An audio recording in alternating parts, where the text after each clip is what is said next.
सीताराम। सत्य सनातन धर्म की, बागेश्वर धाम की। मैं इस समय जहाँ हूँ वो धरती, वो वसुंधरा गवाह साक्ष्य बनने जा रही है एक ऐसे पावन परम पुनीत कार्यक्रम की, जहाँ पर सत्य सनातन धर्म के ध्वजावाहक, संवाहक, संरक्षक और संपूर्ण संसार में जिन्होंने सनातन की वैदिक ध्वजा को लहराया है, ऐसे पूज्य बागेश्वर धाम सरकार का मंगलमय पदार्पण होने जा रहा है।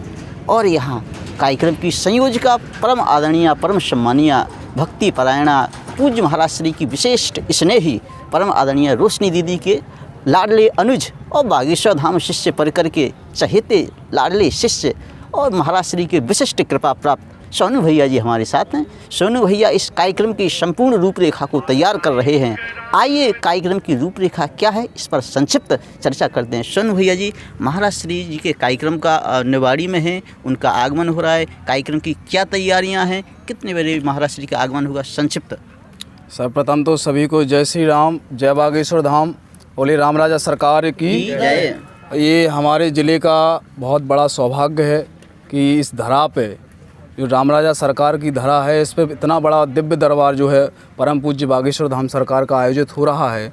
ये हम सभी ज़िले वासियों के लिए बहुत ही गौरव का विषय है और ये पावन अवसर इस ज़िले वासियों को जो मिला है परम पूज्य महाराज जी के सानिध्य का, उनके सानिध्य में ये दरबार लगने वाला है जो कि कल प्रारंभ होगा और समस्त क्षेत्रवासी इसमें बढ़ चढ़ के हिस्सा ले रहे हैं। चूँकि अभी से उत्साह दिख रहा है कि लोग अलग अलग ज़िलों से, यहाँ तक महाराष्ट्र, हरियाणा, दिल्ली तक से, बिहार तक से लोग यहाँ पहुँच चुके हैं। आप सब लोग जैसे देख भी रहे होंगे, कार्यक्रम की लगभग तैयारियाँ पूर्ण हो चुकी हैं। लगभग इस टेंट में 20 से 25 हज़ार लोगों के बैठने की व्यवस्था की गई है, मेडिकल व्यवस्था की गई है लोगों के लिए, पुलिस व्यवस्था है सुरक्षा के लिए, शौचालय व्यवस्था है लोगों की, महिलाओं को सुरक्षा की दृष्टि से देखते हुए, और पार्किंग व्यवस्था की गई है। और ग्राउंड इतना अच्छा है, ये स्थान इतना उत्तम है कि लोगों को पहुंचने में अव्यवस्था नहीं है, क्योंकि हाईवे से किनारे से लगा हुआ पूरा स्थान है, तो लोग सीधा पहुंच सकते हैं, ना किसी को ज़्यादा पैदल चलना है, सीधा ग्राउंड में आप पहुंच सकते हैं और दिव्य दरबार में शामिल होकर परम पूज्य बागेश्वर धाम सरकार का सानिध्य प्राप्त करेंगे। और बहुत ही उत्साह पूरे ज़िले में दिख रहा है, बच्चा बच्चा जय श्री राम का नारा लगा रहा है, क्योंकि एक पूरे ज़िले में सनातन धर्म की ध्वजा फहरा रही है। पूरा माहौल भक्तिमय हो गया है, ऐसा लगता है कि मानो पूरी राम राजा की नगरी अब अयोध्या बन गई है। तो ऐसा लग रहा है कि धन्य हो गए हैं प्रजा यहाँ की, जैसे अयोध्या में जब राम विराजे तो अयोध्या की प्रजा धन्य हो गई, ऐसा ये माहौल पूरे क्षेत्र में है। और सभी से आग्रह है, निवेदन है कि बड़ी संख्या में सब लोग पहुँचें, क्योंकि ये पहला मौका ऐसा है कि निवाड़ी ज़िले की धरा पे ये दिव्य दरबार का आयोजन हो रहा है।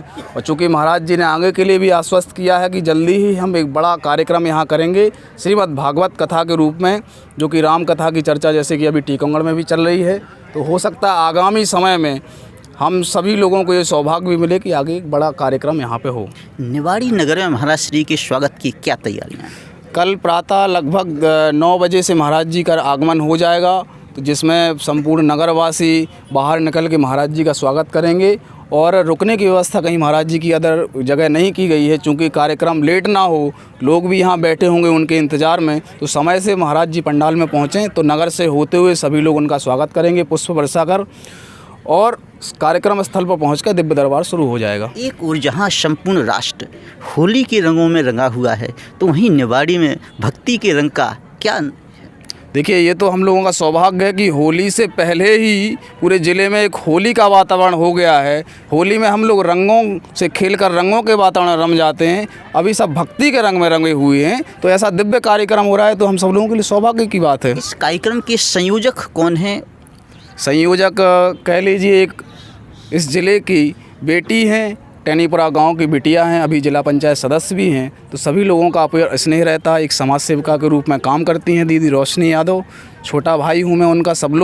हम लोग एक नाम मात्र है, एक कह सकते हैं ना कि एक कोई कार्यक्रम हो रहा है तो उसमें हम लोग भी शामिल हैं। तो कहीं ना कहीं राम राजा सरकार की कृपा हुई है ज़िले पे, तो उसका माध्यम हम लोग हैं जो ये कार्यक्रम हो रहा है। निश्चित तौर पर ये सद प्रेरणा हम सभी के अंदर आई है, और कहीं ना कहीं कहा जा सकता है एक और जहाँ ऐसा देखा जाता है, कोई भी राजनेता हो अथवा कोई भी समाज सेवी हो, विशेष रूप से किसी धर्म के प्रति या धर्म विशेष का आयोजन करने में अथवा उस धर्म विशेष के किसी व्यक्ति विशेष की चर्चा करने के लिए कहीं ना कहीं झिझकते हैं। और एक और जहाँ कार्यक्रम की संयोजिका लेकर दीदी खुल करके सनातन के साथ हैं, सनातन धर्म का प्रचार करें, इसके बारे में आपके क्या विचार? देखिए, अगर हिंदू हो के अगर हिंदू सनातन की बात न जो कर पाए तो उसका हिंदू होना निरर्थक है।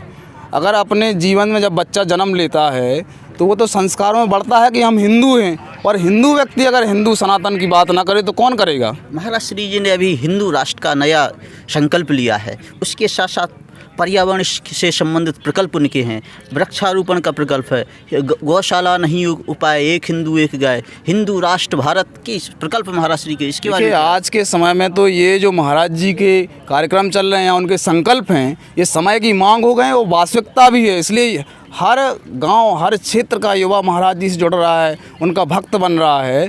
जैसे आज के समय में देख रहे हैं पेड़ कट रहे हैं, तो महाराज जी का संकल्प है कि 11 लाख वृक्ष इस क्षेत्र में लगें। वही हम लोगों का सौभाग्य कि बुंदेलखंड की धरा पे ऐसे पावन पुरुष का जन्म हुआ है जो इन संकल्पों को लेके चल रहा है। जैसे कोरोना काल में जो लोगों की दुर्दशा हुई, दुर्दशा का कारण क्यों है ये लोग पीछे बात नहीं करता है कोई।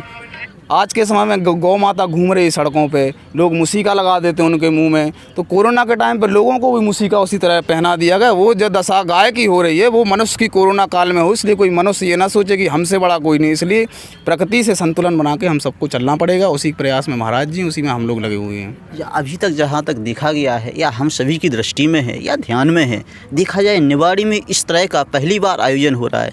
देखा जाए तो विगत कई वर्षों में इस प्रकार का कोई भी धार्मिक अनुष्ठान या सामाजिक कार्यक्रम इतने व्यापक स्तर पर, इतने बृहद स्तर पर आज तक निवाड़ी में नहीं हुआ है। पहली बार निवाड़ी में इतना बड़ा कार्यक्रम होने जा रहा है जो कि धार्मिक कार्यक्रम है। इसके बारे में क्या तैयारियां हैं? क्या देखिए दीदी, जैसे गांव-गांव जाते हैं तो कहती हैं कि बुंदेलखंड तो वो पावन धरा है और यहाँ का लोग इतना श्रद्धावान है कि अगर कोई पत्थर की मड़िया मिल गई या कोई मूर्ति रखी मिल गई, उस पर किसी ने सिंदूर लगा दिया तो वहाँ लोग पूछते हैं। तो पावन धरा ऐसी बुंदेलखंड की है कि लोग इतना धार्मिक भाव रखते हैं। तो अगर यहाँ धार्मिक भाव नहीं बहेगा, और दीदी का एक प्रयास है कि अभी तक कोई इतना बड़ा आयोजन नहीं हुआ है, चूँकि बुंदेलखंड की विभूति महाराज जी हैं और बुंदेलखंड का ही निवाड़ी जिला है, तो यहाँ स्वाभाविक हम लोग का प्रयास है लंबे समय से कि महाराज जी का एक कार्यक्रम होता। और स्वाभाविक सी बात है कि अभी तक इतना बड़ा कोई आयोजन नहीं हुआ है। तो हम लोग तो प्रयास में हैं कि ज़िले की जनता का काम हो, उनके दुख मिटें, लोगों का अच्छा भला हो, सब लोग अच्छी दिशा में कार्य करें। तो ये थे हमारे साथ सोनू भैया जी। बहुत ही सुंदर चर्चा आपसे हुई कार्यक्रम के बारे में, बहुत ही व्यापक यद्यपि संक्षिप्त चर्चा की बात की जा रही थी, आपने बहुत ही व्यापक तौर पर सारी चर्चा की, कार्यक्रम के आयोजन के बारे में सारी जानकारी दी। सोनू भैया जी आपका बहुत बहुत धन्यवाद। बहुत बहुत धन्यवाद। बोले राम राजा सरकार की जय।